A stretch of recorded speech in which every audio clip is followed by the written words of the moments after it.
So the White House is gearing up for the new enrollment season, which sounds like a celebration, but it might not be. Millions of Americans are facing skyrocketing prices, and far fewer, in fact, insurers to pick from when they open up that page on their computer and take a look at this reality. Premiums will go up an average of 22%.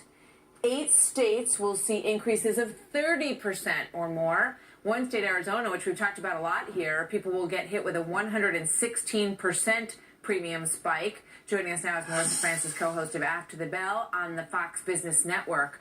So, everybody's talking about emails and talking about all of these scandals and issues, but as you point out rightly, Melissa, I mean, the bottom line for a lot of people happens when they hit the open on that screen for their health care this week. Absolutely true, and I'm hearing from so many of you out there on Twitter, by email, whatever, with the individual stories of one person I was talking to. Her premium has gone up to $1,300 a month. She gets a subsidy, but it's $200. That leaves her $1,100. She makes $40,000 a year. That math doesn't work out. If you make 40 grand, you can't pay $1,100 a month in health care. She doesn't want to go without it because she's terrified of what happens. She wants health care, but it's so expensive.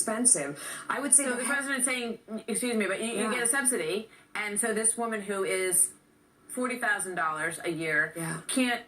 $200? Yeah. That's a subsidy? That's not going to make it. No, not at all. And I think so many people are seeing this and feeling this, and this is what's driving this change in numbers, because Donald Trump's recognizing it's a huge problem. Hillary Clinton says it's working. We may need to tinker with it, do more of it. We know that originally she wanted a single payer, and that feels like where it's heading. Yeah. The headline today, more than 1 million people will log on today for the first time and find out that their insurer has left their state. You were with Aetna, you log on, you do the pull-down menu. I want to pick my same plan because I know my doctors are in it. Lo and behold, my provider has left the state because they're just losing too much money. They have a fiduciary responsibility to their shareholders. They're legally obligated to not lose money, so they are forced to leave the state and not provide insurance.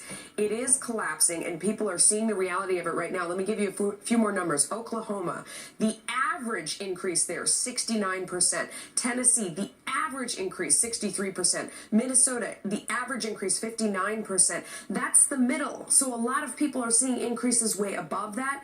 It's astronomical. Last year it was about 7%. This year it has ballooned because the insurance companies are not getting that sort of backup from the government they were before, from us, from our tax dollars. So they're saying, we're out. We can't afford this. And this is where the death spiral really takes hold this year. So we've seen the October surprise and healthcare, when you open that up on your screen, because it's November 1 today, the open enrollment period has begun, as we said. Maybe a November surprise. And it doesn't impact just individuals. Small businesses across the country are finding out what it's going to cost for them to cover their employees, and that's going to make them have different business decisions to make as well as they look forward to the next 12 months. Melissa, thank you very much. Thank you. Bad news, but I'm sorry. Yes. Someone's got to bring it. I'm sorry about Halloween that. to you too. There you go. It's scary. That's a trick. A treat. Fox News Alert now.